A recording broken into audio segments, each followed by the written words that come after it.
Hello everyone, welcome back to my channel Skill Arc. मैं हूं प्रियंका और जो आज की हमारी क्लास रहेगी, इस क्लास में एक्सरसाइज 11.3 हम स्टार्ट कर रहे हैं। बाकी इसका जो इंट्रोडक्शन है ये हमने 3 पार्ट में कवर किया है। Introduction part 1, part 2, part 3। तो यहाँ पर हमने अलग अलग कंडीशन में प्लेन की इक्वेशन फाइंड करना सीखा है और यहाँ पर कंडीशन ये है कि आपका जो प्लेन है वो यूनिक होना चाहिए। तो यूनिक कंडीशन में ही प्लेन की इक्वेशन फाइंड करना हमने सीखा है। इसके अलावा दो प्लेन के बीच का एंगल, लाइन और प्लेन के बीच का angle, coplanarity of two lines और भी कई सारी चीजें हमने सीखी हैं। इसलिए इंट्रोडक्शन पार्ट 1, पार्ट 2, पार्ट 3 ये तीनों देखना आपके लिए बहुत जरूरी है, क्योंकि अगर तीनों इंट्रोडक्शन पार्ट आपने देख लिए तो एक्सरसाइज आप खुद से बना लेंगे। ठीक है, तो क्लास स्टार्ट करते हैं। और क्लास स्टार्ट करने से पहले अगर आपको मेरी जो क्लासेज हैं ये पसंद आती हैं, जो यहाँ पर मैं आपको पढ़ा रही हूँ ये समझ में आता है, तो प्लीज चैनल को सब्सक्राइब जरूर करिए और अगर वीडियो पसंद आता है तो एक लाइक जरूर करिए। चलिए तो क्लास स्टार्ट करते हैं। तो क्वेश्चन नंबर 1 में हमको क्या बोला जा रहा है, स्टार्ट करते हैं। In each of the following case determine the direction cosines of the normal to the plane and the distance from the origin. तो देखो, क्वेश्चन स्टार्ट करने से पहले एक चीज मैं आपको थोड़ा सा समझा देती हूँ, और ये चीज अगर आपको समझ में आ गई ना तो किसी क्वेश्चन में आप कहीं पर भी फंसेंगे नहीं। देखिए, मैंने आपको क्या बताया कि जो प्लेन की इक्वेशन होती है वो हमारी क्या होती है, vector r dot n cap equal to d. ठीक है, और मैंने ये भी बताया आपको कि vector r dot vector n equal to d, ये दोनों ही आपके प्लेन की इक्वेशन होती हैं, लेकिन वेक्टर फॉर्म की बात कर रहे हैं। बात समझ में आ रही है? ठीक है, तो आप ऐसे भी आपकी प्लेन की इक्वेशन को शो कर सकते हैं, ऐसे भी शो कर सकते हैं। ठीक है, क्लियर। अब यहां पर आप इस चीज का ध्यान दें, ये है वेक्टर एन और ये है एन कैप। एन कैप मतलब यूनिट वेक्टर, राइट? ठीक है, तो अब आपको इसी चीज का ध्यान रखना है कि आपको आंसर इस फॉर्म में करना है, इस फॉर्म में करना है, तो ये आपकी चॉइस है, आप किसी भी फॉर्म में आंसर कर सकते हैं। लेकिन और कार्टेशियन फॉर्म भी अपन लिख ही लेते हैं ताकि सारी चीज जो है वो यहीं के यहीं खत्म हो जानी चाहिए। तो देखो, कार्टेशियन फॉर्म जो रहेगा वो आपको दिया रहेगा LX plus MY plus NZ equal to D, या फिर और AX plus BY plus CZ equal to D। ठीक है, तो कार्टेशियन फॉर्म इन दोनों में से कोई एक फॉर्म हो सकता है और वेक्टर फॉर्म इन दोनों में से कोई एक फॉर्म हो सकता है। प्लेन की इक्वेशन की बात कर रहे हैं, लेकिन आप जब भी आप क्वेश्चन कर रहे हैं, इक्वेशन फाइंड कर रहे हैं, तो आपका जो आंसर है वो आप इस फॉर्म में भी दे सकते हो, इस फॉर्म में भी दे सकते हो, अगर कार्टेशियन फॉर्म में देना है। और वेक्टर फॉर्म की बात करें तो आंसर आप इस फॉर्म में और इस फॉर्म में दोनों में से दे सकते हो। लेकिन आपको एक चीज का ध्यान रखना है कि जब भी क्वेश्चन में आपसे क्या पूछा जाएगा, ओरिजिन से प्लेन पर परपेंडिकुलर डिस्टेंस। कहां से? ये 3 डायमेंशन में हमारा कोई प्लेन है, तो ओरिजिन से प्लेन पर परपेंडिकुलर डिस्टेंस, यानी यहां से ओरिजिन से इस पर अगर परपेंडिकुलर डिस्टेंस पूछी जा रही है, मतलब ये हम क्या लेते थे, डी, राइट? तो यहां पर जो फॉर्मूले में हमारा डी है, अगर ये डी आपसे पूछा जाता है तो आपको इस चीज का ध्यान रखना है कि हमेशा प्लेन की इक्वेशन इसी फॉर्म में होनी चाहिए, कार्टेशियन में और वेक्टर में इस फॉर्म में। समझ में आ रही है बात? Vector r dot n cap equal to d आपका वेक्टर फॉर्म रहना चाहिए, या फिर अगर कार्टेशियन की बात कर रहे हैं तो LX plus MY plus NZ equal to D के फॉर्म में होना चाहिए जब भी आपसे डी की वैल्यू पूछी जाएगी। डी की वैल्यू या फिर डायरेक्शन कोसाइंस, क्योंकि इसी फॉर्म में आपको डायरेक्शन कोसाइंस मिलेंगे, इस फॉर्म में आपको डायरेक्शन रेशियोज मिलेंगे। तो बस इसी चीज का ध्यान रखना है कि जब भी आपसे डायरेक्शन कोसाइंस या फिर ओरिजिन से प्लेन पर परपेंडिकुलर डिस्टेंस डी पूछी जाती है, तब आप वेक्टर फॉर्म में एन कैप वाला फॉर्मूला यूज करेंगे और कार्टेशियन फॉर्म में LX plus MY plus NZ equal to d वाला फॉर्म यूज करेंगे। ठीक है, और हमने ये भी देखा था कि इन दोनों में अंतर हम कैसे देखेंगे, कि सीधी सी बात है, डायरेक्शन कोसाइंस का एक रिलेशन हमको पता है, L² plus M² plus N² equal to 1। अगर इन तीनों का सम करने पे 1 आ रहा है, मतलब हमको LX plus MY plus NZ equal to D दिया हुआ है। ठीक है, और अगर तीनों का सम करने पे 1 नहीं आ रहा, मतलब ये डायरेक्शन रेशियोज के फॉर्म में हमको इक्वेशन दी गई है। बात समझ में आ गई? तो सिर्फ एक ही जगह पे आपको इन दोनों फॉर्म का यूज करना है, या तो आपको डायरेक्शन कोसाइंस पूछे जाएं या फिर ओरिजिन से परपेंडिकुलर डिस्टेंस। तो जो पहला क्वेश्चन है वो यही कह रहा है हमसे, इसको हटा देते हैं। तो जो पहला क्वेश्चन है उसमें हमसे यही बोला जा रहा है कि यहाँ पर हमको जो भी इक्वेशंस दी गई हैं प्लेन की, यहां से हमको डायरेक्शन कोसाइंस फाइंड करना है और ओरिजिन से डिस्टेंस फाइंड करना है प्लेन की, राइट। ठीक है, तो चलिए करते हैं। तो सबसे पहले, और देखिए यहाँ पर हर एक क्वेश्चन के अंदर 2-2, 3-3, 4-4 क्वेश्चन है, इसलिए थोड़ा सा हमको टाइम लगेगा एक एक क्वेश्चन अगर हम कर रहे हैं तो देखिए सबसे पहले यहाँ पर बात करते हैं। तो अगर यहाँ z अकेला है, और देखिए ये आपको वेक्टर फॉर्म में नहीं दिया गया है, ये आपको दिया गया है कार्टेशियन फॉर्म में। तो कार्टेशियन फॉर्म या तो ये हो सकता है LX my nz = d, या फिर ये हो सकता है ax + by + cz = d। तो देखिए यहां पर जो मैं आपको बताऊंगी ये पूरा रफ वर्क है, ठीक है। तो इन दोनों में से कोई एक फॉर्म होगा ये, क्योंकि ये कार्टेशियन फॉर्म आपको दिख रहा है। तो अब यहाँ पर देखें, अगर यहाँ पर x और y नहीं है, कहने का मतलब ये हो गया कि यहाँ पर 0x + 0y और z तो है, मतलब ये हो जाएगा प्लस z = 2 के फॉर्म में हमारी इक्वेशन दी गई है। अब यहाँ पर अगर हमको चेक करना है कि इन दोनों में से कौन सा फॉर्म है, तो आप क्या करिए, x का कॉफिशिएंट, y का कॉफिशिएंट और z के कॉफिशिएंट का स्क्वायर करके सम कर दीजिए। तो ये भी आपको रफ में करना है। तो 0 का स्क्वायर + 0 का स्क्वायर + 1 का स्क्वायर = 1 आना चाहिए। तो 1 का स्क्वायर 1, तो 1 = 1 आ गया। कहने का मतलब ये हुआ कि यहाँ पर सीधे सीधे हमको इस फॉर्म में इक्वेशन दी गई है। बात समझ में आ गई। अगर यहाँ पर इनका स्क्वायर करके सम करने पे हमको 1 मिल गया है, यानी L² + M² + N² = 1 आ गया, मतलब यहाँ पर ये अपना कौन सा फॉर्म है,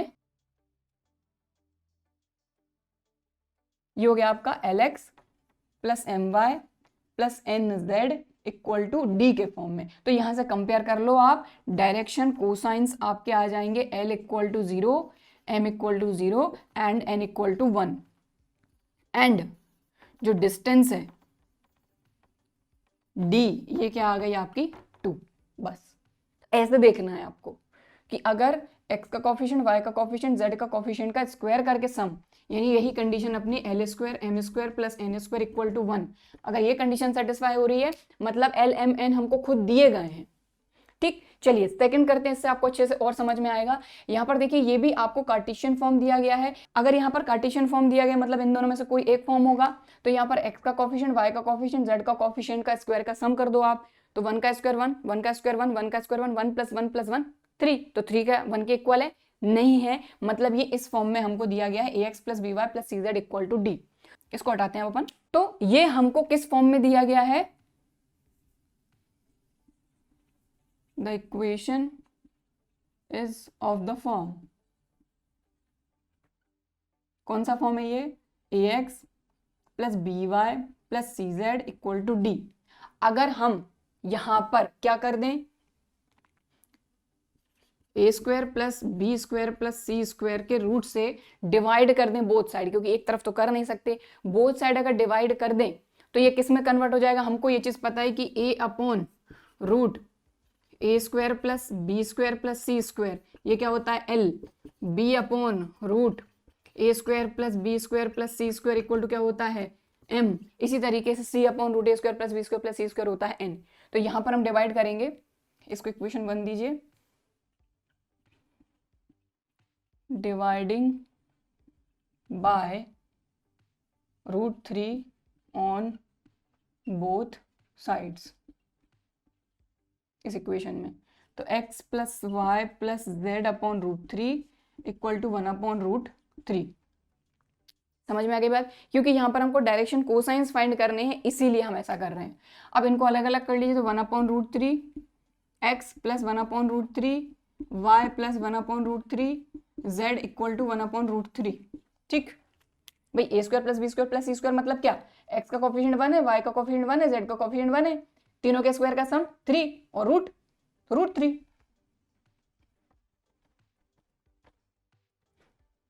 चलिए, तो यहां पर अब अगर आप देखें तो 1/√3 का स्क्वायर 1/3, 1/√3 का स्क्वायर 1/3, तो 1/3 + 1/3 + 1/3 आप करेंगे तो आपको 1 ही मिलेगा। ठीक है, मतलब ये हो गया L, ये M, ये N। सो L = 1/3, M = 1/3, N = 1/3। ये आ गया आपके direction cosines and distance from origin D = 1/√3। तो बस इसी चीज का ध्यान रखना है, जब आपसे ओरिजिन से डिस्टेंस पूछी जाएगी या फिर डायरेक्शन कोसाइंस पूछे जाएंगे तब आपको इस फॉर्म में कन्वर्ट करना है। अगर ये कार्टेशियन फॉर्म में है तो Lx plus My plus Nz equal to D के फॉर्म में आपको कन्वर्ट करना पड़ेगा, अगर कार्टेशियन फॉर्म की बात कर रहे हैं। और अगर वेक्टर फॉर्म की बात कर रहे हैं तो आपको किस फॉर्म में कन्वर्ट करना होगा, vector r dot n cap equal to d. तो ये एक अलग चीज है, ठीक है। तो अभी हमने क्वेश्चन नंबर 1 का फर्स्ट पार्ट और सेकंड पार्ट किया है, 2 और बचे उनको फटाफट से करते हैं। तो यहाँ पर क्वेश्चन नंबर 1 का सी, यहाँ पर देखेंगे 2x plus 3y minus z equal to 5। तो यहाँ पर सीधा सीधा हमको दिख रहा है कि ये ax plus by plus cz equal to D के फॉर्म में है, तो इसको lx plus my plus nz के फॉर्म में कन्वर्ट करना होगा, तभी जाके हमको डायरेक्शन कोसाइंस और ओरिजिन से परपेंडिकुलर डिस्टेंस मिल पाएगी। चलिए, तो यहाँ पर अगर इसको कन्वर्ट करना है तो हम किससे डिवाइड करेंगे, इसमें देखिए 2x plus 3y minus Z upon, इसमें डिवाइड कर देंगे हम x का कोफिशिएंट, y का कोफिशिएंट, z का कोफिशिएंट। तो 2 2 जार 4 प्लस 3 3 जार 9 माइनस 1 का स्क्वायर 1, ठीक है। और सिर्फ एक तरफ नहीं करेंगे, बोथ साइड करना है, यही सेम चीज। तो ये हो जाएगा 4 प्लस 9 प्लस 1, राइट। चलिए, तो ये हो जाएगा आपका 2x plus 3y minus Z, और ये हो जाएगा root 14 equal to 5 upon root 14, ठीक है।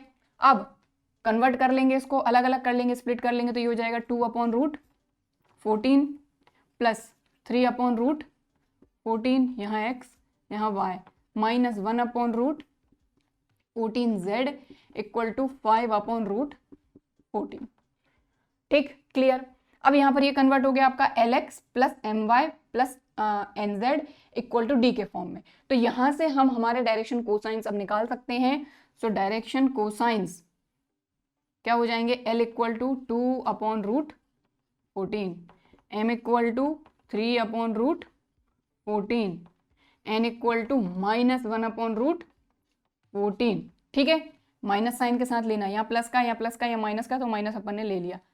एंड ओरिजिन से डिस्टेंस D 5 अपॉन रूट 14, खत्म, ठीक। चलो इसको करते हैं। तो यहाँ पर ये प्लस का 8 है, तो सबसे पहली चीज तो ये जो 8 है ना, इसको उस तरफ हम भेज देंगे, तो ये हो जाएगा अपना 5y इक्वल टू माइनस का 8, और माइनस इधर आ जाएगा, तो ये हो जाएगा minus 5y equal to positive 8। अब यहाँ पर देख रहे हैं x भी नहीं है, z भी नहीं है, इसका मतलब ये हुआ कि ये हो जाएगा 0x, ठीक है, minus 5y plus 0z equal to 8, ठीक है। अब यहाँ पर अगर आप देखेंगे तो इनके कोफिशिएंट के स्क्वायर का सम करेंगे आप, तो यानी L square plus M square plus N square अगर करके देखते हैं आप, तो 1 नहीं आएगा। मतलब ये कौन सा फॉर्म है आपका, ax plus by plus cz equal to D के फॉर्म में। तो ax plus by plus cz equal to D को Lx plus my plus nz के फॉर्म में अगर कन्वर्ट करना है तो इसको हम डिवाइड करेंगे किससे, डिवाइड कर देंगे रूट 0 0 का स्क्वायर 0 माइनस 5 का स्क्वायर 5 5 जार 25 और 0 का स्क्वायर 0, खत्म। और यहाँ पर 8 अपॉन, यहाँ पर भी रूट 25 भी अपन लिख देते हैं। अब आप देखेंगे 0 अपॉन रूट 25, खत्म 0, तो अपन लिख लेते हैं इसको 0x माइनस, अब रूट जो 25 है इसका स्क्वायर रूट हो जाएगा 5, तो माइनस 5y अपॉन 5 और प्लस ये 0z, क्योंकि 0 अपॉन समथिंग 0, खत्म, इक्वल टू ये आ जाएगा 8 अपॉन 5, ठीक है। अब आप देखें यहाँ से आपको क्लियर दिख रहा है, इससे तो ये कैंसिल हो गया, तो यहाँ पर L हो गया आपका 0, M हो गया -1 और N हो गया आपका 0, ठीक है। इसके बाद आपकी perpendicular distance from origin D हो गई 8 अपॉन 5, खत्म। तो इस तरीके से आपको देखना है। मेन काम आपका कब करना है आपको ये सब, जब आपको डायरेक्शन कोसाइंस LMN पूछे जाएंगे और ओरिजिन से प्लेन पर परपेंडिकुलर डिस्टेंस D पूछी जाएगी, तभी आपको Lx plus My plus Nz में कन्वर्ट करना है आपकी कार्टेशियन इक्वेशन को। ओके, ठीक है। तो क्वेश्चन नंबर 1 हो गया कंप्लीट। अब हम देखेंगे next question. So next question number 2। तो इन क्वेश्चंस में बस वर्ड्स का ध्यान देना है कि क्या बोला गया है और क्या दिया गया है। तो यहाँ पर हमको वेक्टर इक्वेशन फाइंड करना है ऑफ अ प्लेन, प्लेन की वेक्टर इक्वेशन फाइंड करना है which is at a distance of 7 units from the origin. तो यहाँ पर सीधी सीधी ओरिजिन से प्लेन की डिस्टेंस हमको दी है 7 यूनिट, यानी डी की वैल्यू दी है, and normal to the vector this, and normal to the vector this, यानी ये जो वेक्टर है ये हमको दिया है नॉर्मल वेक्टर यानी परपेंडिकुलर वेक्टर। तो परपेंडिकुलर वेक्टर दिया गया है, परपेंडिकुलर यूनिट वेक्टर नहीं दिया गया। ठीक है, तो चलिए सबसे पहले जो गिवन है वो लिखते हैं।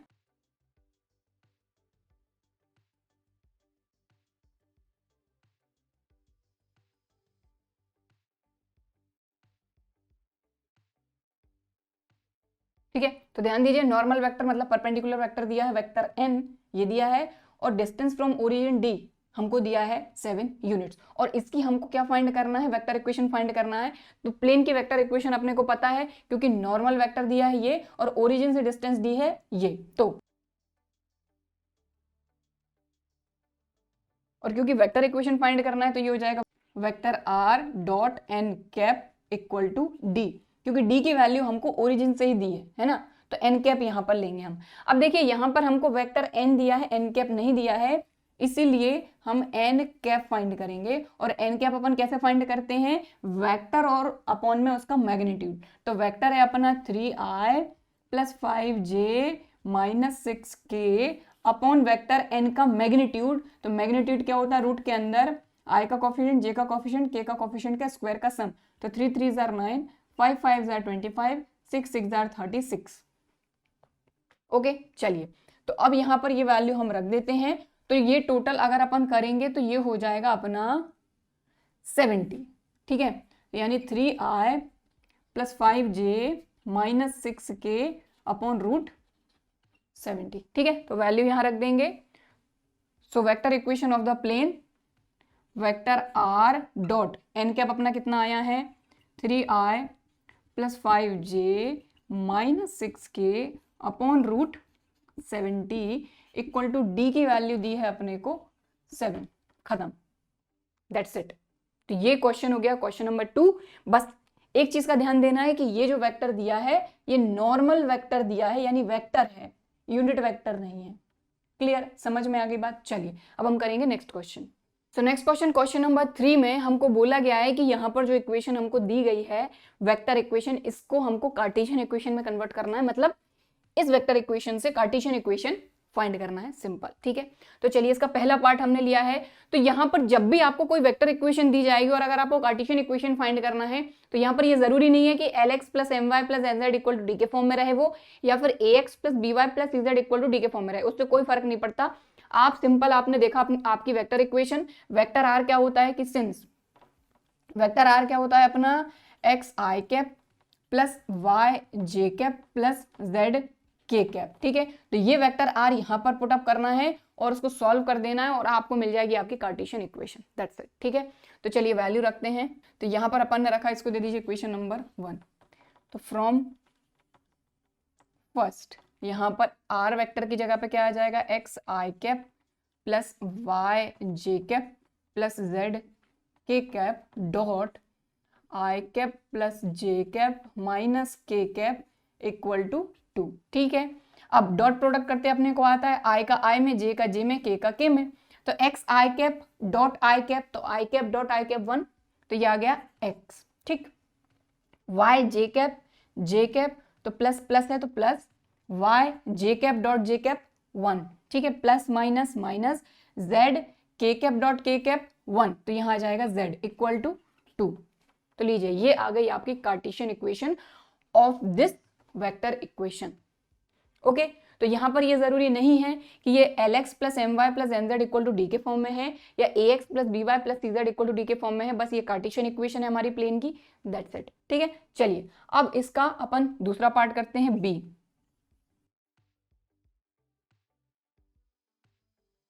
तो यहां पर ये दिया है b, इसमें हमको दिया गया है कि इसको भी अपने को कार्टेशियन फॉर्म में कन्वर्ट करना है, तो कर लेते हैं। तो चलिए फिर से वेक्टर r को क्या लिखेंगे हम, एक्स आई कैप प्लस वाई जे कैप प्लस जेड के कैप, और ये क्या हो जाएगा 2i plus 3j minus 4k cap equal to 1।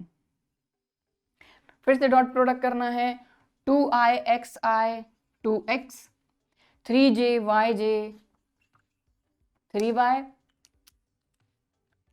-4k z k कैप 1, तो -4z इक्वल टू 1, खत्म। ठीक है, तो यहां पर दिया है हमको ये वेक्टर फॉर्म में हमारे प्लेन के इक्वेशन, उसको कार्टेशियन फॉर्म में कन्वर्ट करना है। तो आर वेक्टर को हम क्या लिखेंगे, वही हमारा एक्स आई कैप प्लस वाई जे कैप प्लस जेड के कैप, राइट। और ये अपना हो गया s minus 2t I cap plus 3 minus T J cap plus 2s plus T K cap equal to क्या है अपना 15। ठीक है, अब वही डॉट प्रोडक्ट करना है, आई का आई में, जे का जे में, के का के में।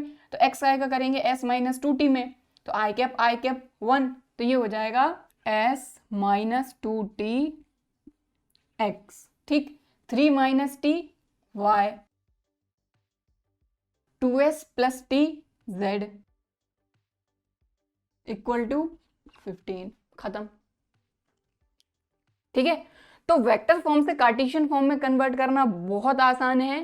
सिर्फ आपको वेक्टर आर को लिखना है एक्स आई वाई जे जेड के, डॉट प्रोडक्ट करना है और आपको मिल जाएगी आपकी कार्टेशियन इक्वेशन। ठीक है, अब कार्टेशियन इक्वेशन से वेक्टर फॉर्म में कैसे कन्वर्ट करना है, इस चीज का ध्यान रखिए आप। यहाँ पर ये जो एक्स वाई जेड है ये तो अपने वेक्टर आर हैं, ठीक है। तो अगर देखिए यहां से देखा जाए तो ये एक्स वाई जेड ये अपने वेक्टर आर में कन्वर्ट कर दीजिए, और एक्स वाई जेड के जो कॉफिशिएंट हैं वो आपका ये हो जाएगा वेक्टर। तो एक्स का कॉफिशिएंट है 1, तो 1 आई कैप, वाई का कॉफिशिएंट 1 जे कैप, माइनस जेड तो यहाँ पर माइनस के कैप। यहां से देखिए अगर यहां से आप कन्वर्ट करते हैं तो ये वेक्टर हो जाएगा, देखो 2 आई कैप 3 जे कैप -4 के कैप, और एक्स वाई जेड हो जाएगा वेक्टर आर। इक्वल टू में जो चल रहा है वो तो चल ही रहा है। ठीक है, समझ में आ गई बात। अब हम करेंगे next question. So next question number 4। तो क्वेश्चन नंबर 4 में हमको ये बोला गया है कि यहाँ पर ये जो हमारे प्लेन की इक्वेशन है, यहाँ पर हमको कोऑर्डिनेट फाइंड करने हैं फुट ऑफ द परपेंडिकुलर, यानी प्लेन पर जो परपेंडिकुलर है उसके फुट के कोऑर्डिनेट्स हमको पता करने हैं।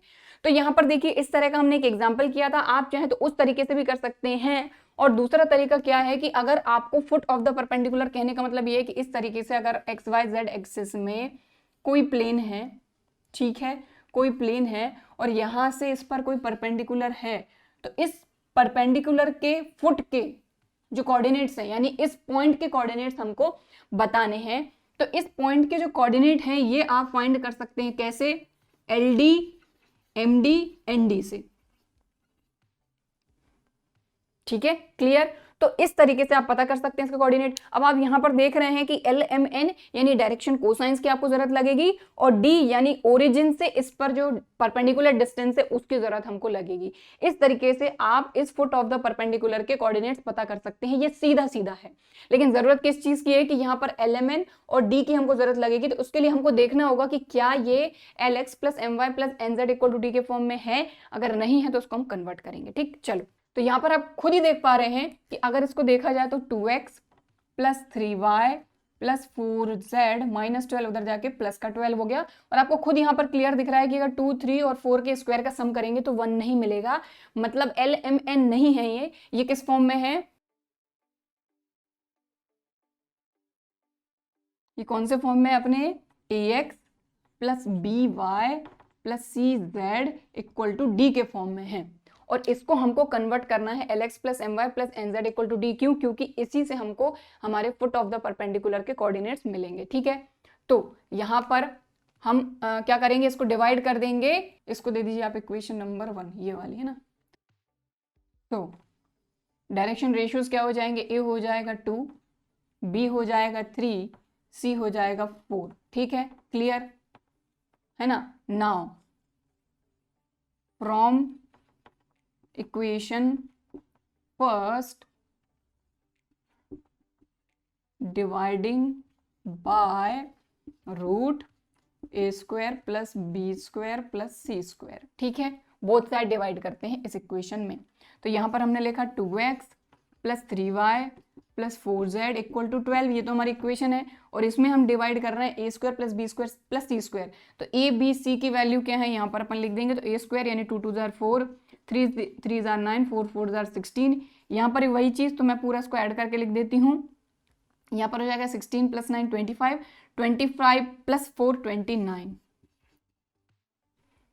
बात समझ में आ गई? ठीक है, तो ये हो जाएगा आपका 2/√29x plus 3/√29y plus 4/√29z equal to 12/√29।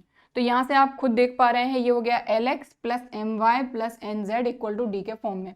तो यहाँ से आपको डायरेक्शन कोसाइंस और ओरिजिन से परपेंडिकुलर डिस्टेंस मिल जाएगी। तो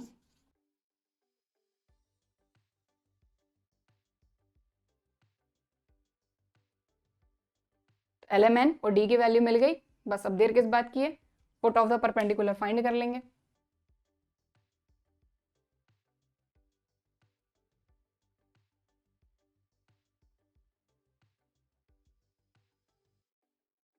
ठीक है, तो यहाँ पर वैल्यू रख दीजिए, आपका काम बन जाएगा LD। तो देखिए L और D का अगर आप मल्टीप्लाई करते हैं तो आपको ये चीज पता है कि 12 2 24, 24 √29 तो 24/29। MD, M कहाँ है, ये रहा M और ये रहा D। 12 3 36, √29 इंटू √29 29। ND 12 4 48/29। तो लीजिए ये आ गए आपके फुट ऑफ द परपेंडिकुलर के कोऑर्डिनेट्स। तो देखिए जब मैंने आपको ये चीज पढ़ाई थी तो मैंने पूरा सब कुछ आपको बताया था कि किस तरीके से, एक और जो दूसरा तरीका है आप वैसे भी कर सकते हैं, और डायरेक्ट फाइंड करने के लिए ये फॉर्मूला है आपका, आप इससे भी कर सकते हैं। ये उस टाइम पे मैं आपको बताना भूल गई थी, तो इस चीज का ध्यान रखिए कि अगर आपको डायरेक्ट करना है तो आप इस तरीके को फॉलो कर सकते हैं, और अगर जैसे मैंने एग्जांपल में बताया था आप वैसे भी कर सकते हैं, कोई दिक्कत नहीं है, दोनों तरीके सही है। ओके ठीक है, तो बस इसमें क्या होता है कि आपको डायरेक्ट सीधी चीज मिल जाती है कि LD MD ND। बस यहाँ पर आपको एक एक्स्ट्रा काम क्या करना होता है कि आपकी अगर प्लेन की equation AX plus BY plus CZ equal to D के फॉर्म में, तो इसको आपको कन्वर्ट करना पड़ता है LX plus MY plus NZ equal to D, और इसके लिए क्या करना होता है, डिवाइड करना होता है both side √A² plus B² plus C² से। ठीक, सो यहाँ पर क्वेश्चन नंबर 4 का सेकंड पार्ट हम कर रहे हैं। तो यहाँ पर ये इक्वेशन दी गई है हमको, तो यहाँ पर x नहीं है, मतलब 0x plus 3y plus 4z minus 6 उस तरफ गया तो ये हो गया प्लस का 6। ठीक है, तो यहाँ से आप क्लियर देख पा रहे हैं कि ये है AX plus BY plus CZ equal to D के फॉर्म में, और अगर इसको हमको LX plus MY plus NZ के फॉर्म में कन्वर्ट करना है तो मैं थोड़ा सा डायरेक्ट कर रही हूँ, तो हम इसको डिवाइड करेंगे रूट x का कॉफिशिएंट 0, y का कॉफिशिएंट 3, z का कॉफिशिएंट 4, तो 0 का स्क्वायर 0, 3 3 9, 4 4 16, और यहाँ पर भी सेम चीज से डिवाइड करेंगे तो 16 प्लस 9 25 डायरेक्ट में यहाँ पर लिख रही हूँ। ठीक है, ये 25 कैसे आया, यही सेम चीज हमने यहाँ पर करी है, जिस चीज से यहाँ डिवाइड करेंगे उसी से यहाँ डिवाइड करेंगे। ठीक, तो ये हो जाएगा 0/25 का स्क्वायर रूट हो जाएगा 5, तो 0/5 यानी 0x plus 3/5y plus 4/5z equal to 6/5। तो क्लियरली आप देख पा रहे हैं LMN आपको मिल जाएगा। ठीक है, तो L equal to 0, M equal to 3/5, N equal to 4/5 और D इक्वल टू 6/5। ठीक है, तो foot of the perpendicular find करने के लिए हमको क्या लगेगा, LD MD ND, ये आपका फुट ऑफ द परपेंडिकुलर के कोऑर्डिनेट डायरेक्ट आप फाइंड कर सकते हैं इससे। तो LD, तो L और D का आप मल्टीप्लाई कर दीजिए, MD M इंटू D। ठीक है, तो 6 3 18/25, ND ND 6 4 24/25। तो लीजिए इस फॉर्मूले से आप direct foot of the perpendicular find कर सकते हैं। तो यहाँ पर A कर लिया, B कर लिया डायरेक्ट फॉर्मूले से। ठीक है, C और कर लेते हैं, D को मैं दूसरे तरीके से आपको बताऊंगी। ठीक है, चलिए x plus y plus z equal to 1, तो सीधी सी बात है ये आपका LX plus MY plus NZ equal to D के फॉर्म में नहीं है। तो इस इक्वेशन को उस फॉर्म में बनाने के लिए, क्योंकि ये कौन सा फॉर्म है, ये है आपका AX plus BY plus CZ equal to D के फॉर्म में। ठीक है, इसको LX plus MY plus NZ equal to D के फॉर्म में कन्वर्ट करेंगे, इसलिए इसको डिवाइड कर देंगे root A² plus B² plus C², यानी x का कॉफिशिएंट, y का कॉफिशिएंट, z का कॉफिशिएंट, 1 का स्क्वायर 1, 1 का स्क्वायर 1, 1 का स्क्वायर 1, इसको भी करेंगे तो ये हो जाएगा √3, 1 प्लस 1 प्लस 1 3, √3। ठीक, तो ये हो जाएगा 1/√3 x plus 1/√3 y plus 1/√3 z equal to 1/√3। Clear? तो यहां से l आ गया आपका 1/√3, m आ गया 1/√3, n आ गया 1/√3 और आपका ओरिजिन से डिस्टेंस भी आ गया 1/√3। Coordinates of the foot of the perpendicular, ये क्या होता है हमारा LD, MD एंड D। तो चलिए कर लेते हैं LD। तो L और D का मल्टीप्लाई करेंगे तो 1 × 1 √3 × √3 1/3। ठीक है, MD ये भी 1/3, ND 1/3, खत्म। लीजिए, तो ये डायरेक्ट तरीका है, आप ऐसे कर सकते हैं। बाकी एग्जाम्पल में मैंने जो तरीका कराया था उससे भी आप कर सकते हैं। तो जो इसका आखिरी पार्ट बचा है अपन उसको उसी से करेंगे। ठीक है, चलिए तो अब हम करेंगे इसका नेक्स्ट पार्ट। तो क्वेश्चन नंबर 4 का पार्ट डी हमको दिया है 5y + 8 = 0। ठीक है, ये 5y उस तरफ गया तो माइनस का 5y = 8, और क्योंकि x और z नहीं है तो 0x 0z लिख लिया हमने, और -5y as it is 8 as it is. अब इसके बाद इस क्वेश्चन को मैं इसके दूसरे तरीके से बता रही हूँ, जो तरीका हमने इसको जब हमने पढ़ा था तब हमने इसके एग्जाम्पल में समझा था। तो यहाँ पर ध्यान से समझिएगा, ये जो इक्वेशन है अगर आप देखें तो ये आपकी किस फॉर्म में है, ax + by + cz = d के फॉर्म में। ठीक है, तो यहां पर आप देखेंगे कि ये जो प्लेन है, ठीक है, जो प्लेन है ये तो ठीक है, लेकिन हमको बताना क्या है।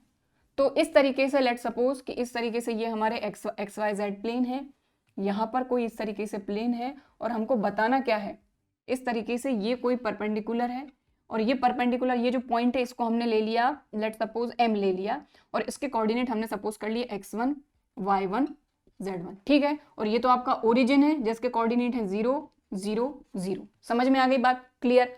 अब आप देख रहे हैं कि इस तरीके से ये जो OM है ये आपके प्लेन पर परपेंडिकुलर है, और सीधी सी बात है कि अगर इसको हम और आगे बढ़ाना चाहें इस तरीके से, तो यहां पर हमको प्लेन की इक्वेशन दी गई है और इस पर परपेंडिकुलर जो वेक्टर रहेगा, तो देखिए ये आपको कार्टेशियन फॉर्म में दी गई है। अगर हम इसको वेक्टर फॉर्म में कन्वर्ट करें तो ये क्या हो जाएगा आपका xi yj zk, ध्यान दीजिएगा, डॉट यहां पर आएगा आपका n वेक्टर, क्योंकि ax + by + cz के फॉर्म में है, तो ये हो जाएगा आपका 0i - 5j + 0k = 8। समझ रहे हैं बात को?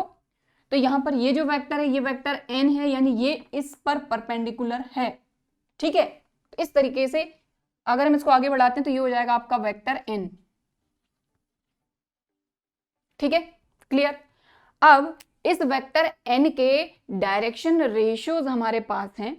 ठीक है, तो खैर इसको अपन छोड़ते हैं, अभी थोड़ा सा आगे सॉल्व करते हैं। तो ये अपना हो गया इक्वेशन ऑफ द प्लेन। ठीक, तो इसको दे दीजिए आप इक्वेशन नंबर 1, ये काम यहाँ खत्म हो गया।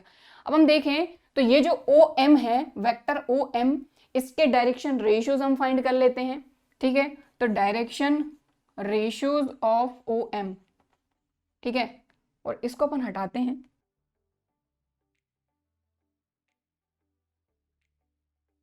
फुट ऑफ द परपेंडिकुलर हमने ले लिया M, x1 y1 z1 इसके कोऑर्डिनेट्स हैं। ठीक है, और डायरेक्शन रेशियोज ऑफ OM अगर हम फाइंड करें तो भाई कोई भी लाइन है आपकी OM, कोई भी वेक्टर है, तो अगर आपको इसके डायरेक्शन रेशियोज फाइंड करना है तो ये पॉइंट है आपका 0 0 0, और ये है आपका x1 y1 z1। तो अगर इसके डायरेक्शन रेशियोज आपको फाइंड करना है तो x1 -0 यानी x1, y1 -0 यानी y1, z1 -0 यानी z1। ठीक है, तो OM एक लाइन है। ठीक है, तो direction ratios of OM small a, small b और स्मॉल c, ये हो जाएगा x1, ये हो जाएगा y1 और ये हो जाएगा आपका z1। ठीक है, अब ये जो प्लेन है, प्लेन पर जो परपेंडिकुलर आपका वेक्टर दिया गया, इसके भी डायरेक्शन रेशियोज आप यहां से फाइंड कर सकते हैं। तो यहां लिखेंगे direction ratios of vector n। अब प्लेन पर जो परपेंडिकुलर वेक्टर, यहां पर हम वेक्टर n ले रहे हैं, इसको हम क्या लेते हैं, capital A, capital B, capital C। ठीक है, तो ये यहां से क्या हो जाएगा 0 -5 और 0। ठीक है, अब आप एक चीज देख पा रहे हैं कि वेक्टर आपके कोलिनियर किस कंडीशन में होते हैं, जब दो या दो से ज्यादा वेक्टर किसी एक ही लाइन के पैरेलल होते हैं तो उन वेक्टर्स को हम कहते हैं कोलिनियर वेक्टर्स। और जब वेक्टर्स कोलिनियर होते हैं तो उन दोनों वेक्टर के जो डायरेक्शन रेशियोज होते हैं वो क्या होते हैं, आपके प्रोपोर्शनल। बात समझ में आ गई।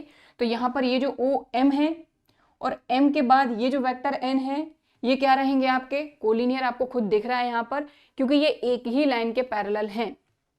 सो यहाँ पर लिखेंगे कि since vector O M and vector n are collinear, और वेक्टर में कोलिनियर को ही हम कहते हैं पैरेलल। तो जब दो वेक्टर कोलिनियर है मतलब इनके डायरेक्शन रेशियोज होंगे प्रोपोर्शनल। ठीक है, तो मतलब ये हो जाएगा a upon capital A, b upon capital B, c upon capital C। तो यहां पर वैल्यू रख दीजिए आप। तो ये हो जाएगा x1 upon 0 equal to y1 upon -5 equal to z1 upon 0, और इक्वल टू इसको हम ले लेते हैं कोई कांस्टेंट k, क्योंकि जब इन तीनों को हम सॉल्व करेंगे तो ये कोई ना कोई एक ही वैल्यू हमको देंगे। तो यहाँ से x1 y1 z1 की वैल्यू फाइंड कर लेते हैं।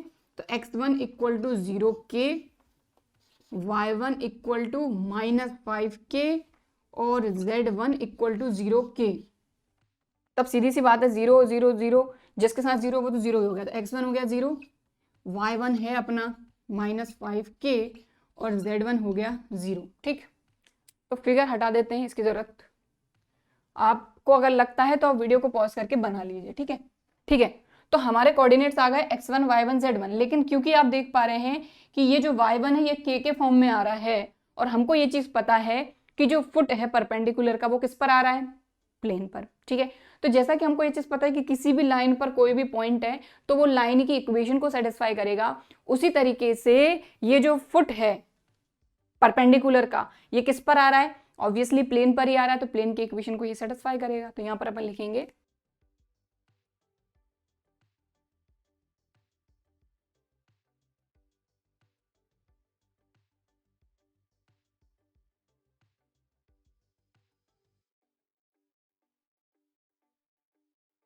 ठीक है, समझ में आ गई बात। तो जो फुट ऑफ द परपेंडिकुलर है वो प्लेन पर लाई कर रहा है, इसलिए प्लेन की इक्वेशन को ये सेटिस्फाई करेगा। तो प्लेन की इक्वेशन अपन यही वाली ले लेते हैं। ठीक है, ये ले लो, ये ले लो, कोई दिक्कत नहीं, क्योंकि x तो वैसे भी 0 और z भी 0 है। तो यहाँ पर वैल्यू रखते हैं अपन। तो अपनी इक्वेशन क्या थी, -5y इक्वल टू 8।